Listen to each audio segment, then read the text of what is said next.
చూస్ country delight, live better. ఇప్పుడే country delight app ని download చేసుకోండి.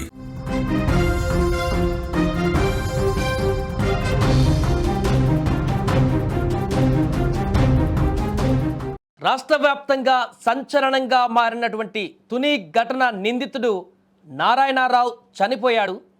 అయితే నారాయణరావు ఎందుకు చనిపోయాడు? అవమాన భారంతో చనిపోయాడా, లేకుంటే చట్టానికి దొరికిపోయానని భయపడి చనిపోయాడా? పూర్తిగా నారాయణరావు చనిపోవడం ఇప్పుడు కొన్ని ప్రశ్నలకు తావిస్తుంది. ఎన్ని ప్రశ్నలకు తావిచ్చినా కూడా చేసిన తప్పుకి పాపం పండిందనేటువంటి వారే తప్ప సొంత కుటుంబ సభ్యులు కూడా ఈ యొక్క చావుని సమర్థించే పరిస్థితి లేదు. వారు కూడా చెప్తున్నారు. నారాయణరావు కోడలు కూడా ఆయన చనిపోతే మేమేం వెనకేసుకు రావట్లేదు, ఆయన చనిపోతే మంచిదే, కానీ చనిపోయిన విధానం పోలీసులు చెప్పిన దానికి కొంచెం వ్యతిరేకంగా ఉంది, ఆ డీటెయిల్స్ ఇస్తే సరిపోతుందంటుందే తప్ప ఇతను చేసినటువంటి ఆ దుర్మార్గపు పనులకి, ఆ కామోన్మాద పనులకి ఎవరు కూడా మద్దతు తెలపట్లేదు, పూర్తిగా ఖండిస్తున్నారు. ఆల్రెడీ నిన్న చితక బాదారు కూడా స్థానికులు, కుటుంబ సభ్యులు. ఈ నేపథ్యంలోనే కొన్ని అంశాలు ఇప్పుడు తెరపైకి వస్తున్నాయి. ఎందుకంటే నారాయణరావు మరణించినటువంటి తర్వాత, ఇతను చనిపోయినటువంటి తర్వాత బలవన్మరణానికి పాల్పడ్డాడనేటువంటి అంశం తెరపైకి రావడం జరిగింది. ఒకటి, తను కొంత రాజకీయ పలుకుబడి ఉన్నటువంటి వ్యక్తి, సమాజంలో అందరిలో మూవ్ అయ్యేటువంటి వ్యక్తి, పరిచయాలు ఉన్నటువంటి వ్యక్తి. ఇలాంటి వ్యక్తి ఒక్క రోజులోనే 2 తెలుగు రాష్ట్రాలలో కూడా సంచలనంగా మారాడు. సోషల్ మీడియా, మెయిన్ మీడియా అన్నిట్లలో కూడా తను వైరల్ అయిపోయాడు. ఫోటో, వీడియోలు అన్నీ. చేసిన తప్పు ఎంత దరిద్రంగా ఉందంటే అతను మరలా ఏ ఒక్క మనిషికి కూడా ముఖం తలెత్తుకొని చూపించేటువంటి పరిస్థితి లేనంతగా డ్యామేజ్ అయింది తన క్యారెక్టర్. అంత చండాల పని చేశాడు. విద్యార్థిని పైన, స్కూల్ విద్యార్థిని పైన ఇట్లాంటి దారుణానికి పాల్పడ్డటువంటి తాత వయసు ఉన్నటువంటి వ్యక్తి కాబట్టి ఇది కనీసం వినడానికి కూడా ఎబ్బెట్టుగా ఉండేటువంటి పరిస్థితికి దారితీసింది. సో దీంతో పూర్తిగా ఒక్క రోజులోనే టీవీలో పూర్తిగా తన క్యారెక్టర్ మొత్తం అసాసినేట్ కావడంతో తీవ్ర మనస్తాపం, పశ్చాత్తాపానికి గురవడం ఒకటైతే, ఇక రెండవది పోలీసులు దీన్ని చాలా సీరియస్గా తీసుకున్నారు. ఈ కేసుని చిన్నపిల్లల విషయం కాబట్టి ఎవ్వరు కూడా దీన్ని అంత ఈజీగా తీసుకోరు. ప్రభుత్వం అంతే సీరియస్గా తీసుకుంది, పోలీసులు కూడా అంతే సీరియస్గా తీసుకున్నారు. ముఖ్యంగా కాకినాడ ఎస్పీ బిందు మాధవ్ గారు ఇంకా చాలా సీరియస్గా తీసుకున్నారు. ఆయన చట్టం, నేరాల నియంత్రణ పట్ల చాలా స్ట్రిక్ట్గా ఉంటారు, చాలా వేగంగా నిర్ణయాలు తీసుకుంటారు, అత్యంత చురుకుగా దొంగలను కానీ నిందితులను కానీ పట్టుకోవడంలో వ్యూహాలు పన్నుతుంటారు. గతంలో ట్రిపుల్ మర్డర్ కేసులో కూడా అలాగే ఛేదించి తను ఎంత యాక్టివ్గా, ఎంత స్పీడ్గా ఇలాంటి నేరగాళ్ళ భరతం పడతారనేది కూడా మన గతంలో కేసులను బట్టి చూస్తే తెలుస్తుంది. ఇప్పుడు కూడా ఈ యొక్క అంశం బయటికి వచ్చినటువంటి క్షణాలలోనే, వీడియో వైరల్ అయినటువంటి క్షణాలలోనే, గంటల వ్యవధిలోనే నారాయణరావు ఎక్కడున్నా పట్టుకోవడమే కాదు, ముఖ్యంగా ఎందుకంటే ఇక్కడ పోలీసులు పట్టుకోవడంతోనే బాధ్యత అయిపోదు. ఎందుకంటే న్యాయస్థానంకి, చట్టానికి సరైనటువంటి ఆధారాలు చూపించడం కూడా చాలా కీలకం. అలా తప్పించుకునే వాళ్ళు చాలామంది గతంలో ఉన్నారు. ప్లస్ ఇతను నారాయణరావు అనేటువంటి వ్యక్తి పొలిటికల్గా కొంత ఇన్ఫ్లుయెన్స్ ఉన్నటువంటి వ్యక్తి, పరిచయాలు ఉన్నటువంటి వ్యక్తి కాబట్టి ఏ ఒక్క చిన్న మిస్టేక్ లేకుండా, ఏ ఒక్క తప్పిదం లేకుండా చట్ట ప్రకారం అత్యంత భయంకరమైనటువంటి శిక్షలు పడేటువంటి విధంగా చాలా కీలకమైనటువంటి సెక్షన్లు యాడ్ చేశారు. దీంట్లో పోక్సో యాక్ట్ను కూడా యాడ్ చేశారు. పూర్తిగా అన్ని ఎవిడెన్స్ను కూడా సాధించారు. పూర్తిగా జడ్జి ముందు సబ్మిట్ చేసి తన నారాయణను బ్లాక్ చేసే విధంగా అన్ని సాధించారు ఎస్పీ బిందు మాధవ్ గారి ఆధ్వర్యంలో. అలాంటి పరిస్థితులు ఏర్పడ్డాయి కాబట్టే ఇప్పుడు అతనికి ఆల్టర్నేట్ లేదు. ఒకటి పశ్చాత్తాపం ఉండాలి, రెండవది భయపడి ఇంకా తప్పించుకునే ఆప్షన్ లేదు. మొన్ననే నల్గొండలో ఒక కేసు తీర్పులో కూడా చూడడం జరిగింది. పోక్సో కేసు ఎంత భయంకరంగా ఉంటుందో, చిన్నపిల్లల విషయంలో చట్టాలు కానీ, ప్రభుత్వాలు కానీ, పోలీసు వ్యవస్థ కానీ ఎంత సీరియస్గా యాక్షన్ తీసుకుంటాయనే దానికి నిన్న నల్గొండలో ఒక కేసు ఎగ్జాంపుల్. 30 సంవత్సరాలకు పైగా అక్కడ పడింది ప్రిజన్. సో అలాంటి సీరియస్ కేసు కాబట్టి ఖచ్చితంగా నారాయణరావు దీన్ని భయపడా, లేకుంటే పశ్చాత్తాపడా, మొత్తం పూర్తిగా తన క్యారెక్టర్ అసాసినేట్ అయిందని చెప్పేసి చనిపోయాడనేటువంటి అంశం అయితే మనకు స్పష్టంగా కనిపిస్తుంది. కానీ ఇక్కడ నారాయణరావు యొక్క కోడలు, అదేవిధంగా కొడుకు మాట్లాడినటువంటి దాంట్లో ఒక కొత్త అంశాన్ని కూడా తెరపైకి తీసుకురావడం జరిగింది.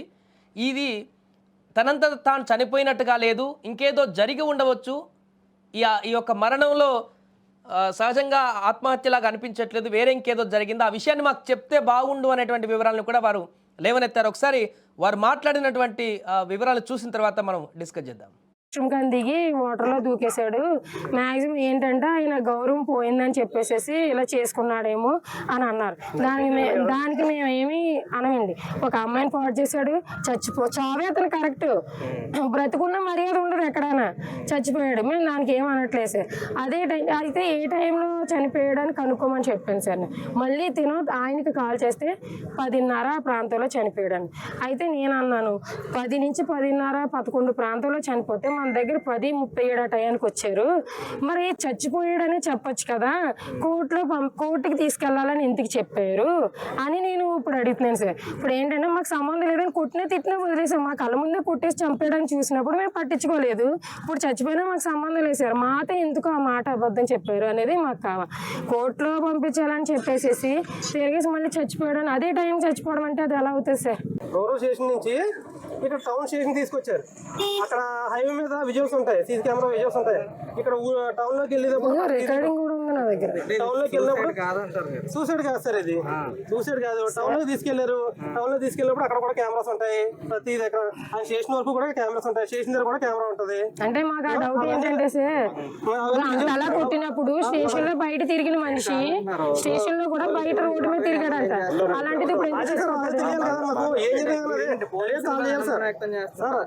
అది ఎలా జరిగిందో తెలియదు సార్. అంటే ఎవరి మీద మాకు అనుమానం నేను చెప్పలేదు. అంటే ఎవరైనా వాళ్ళకైనా కష్ట చేశారా, ఎవరైనా ఉంటేనే కదా ఏం చేస్తారో, అది ఏం చేస్తారో మాకు తెలియదు సార్.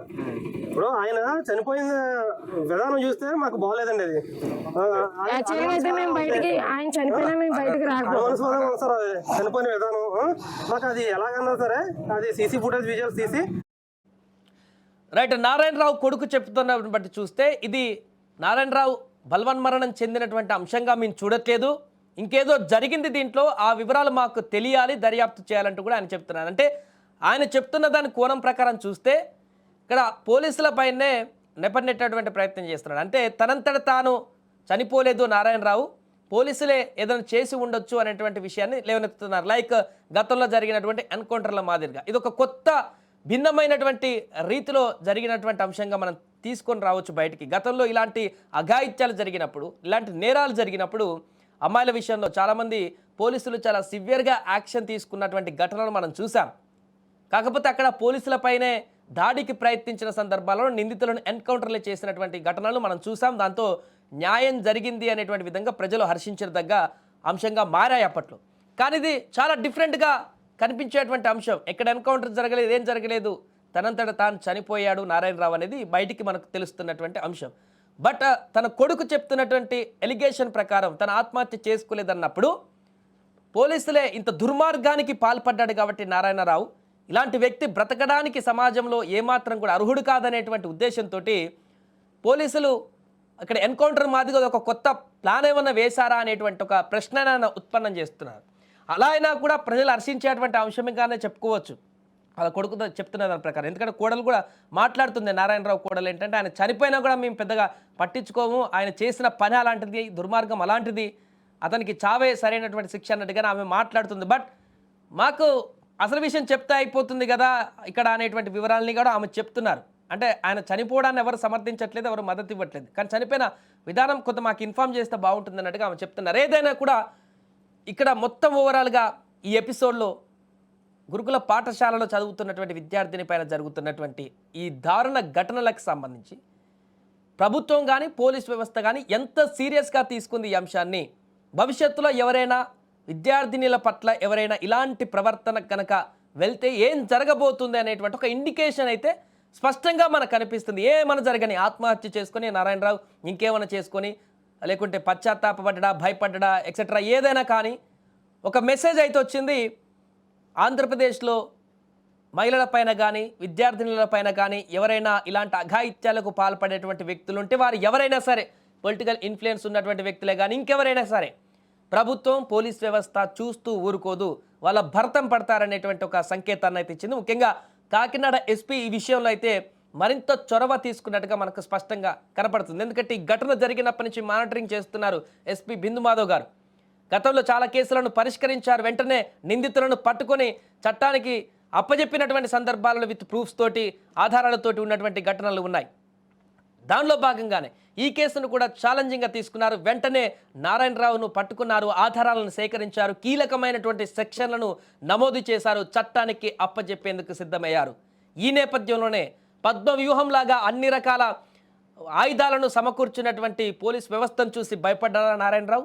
లేకుంటే పశ్చాత్తాపం కలిగి ఇంత దుర్మార్గానికి పాల్పడ్డానే నేను అని చెప్పేసి తనకు తానే బాధపడి అఘాయిత్యం చేసుకున్నాడో తెలియదు. కానీ మొత్తానికి చెరువులో దూకి చనిపోయాడు. ఈ ఉదయంతో పూర్తిగా ఆయన మరణంతో ఇలాంటి దారుణానికి పాల్పడ్డటువంటి వ్యక్తి ఇంకా అతని గురించి మాట్లాడుకోవడానికి లేకుంటే ఆయన గురించి చర్చించడానికి లేకుంటే ఈ ఘటన పైన ఇంకా సాగదీయడానికి ఆస్కారం లేకుండా పులి స్టాప్ పెట్టుకున్నాడు తన జీవితానికి. దీంతో ఇంకా భవిష్యత్తులో ఇలాంటి ఘటనలు జరిగితే ఏం జరగబోతుందో అనే దానికి సంబంధించినటువంటి ఒక ఇండికేషన్ కూడా ఈ ఘటన ఇచ్చింది నారాయణరావు మృతితోటి.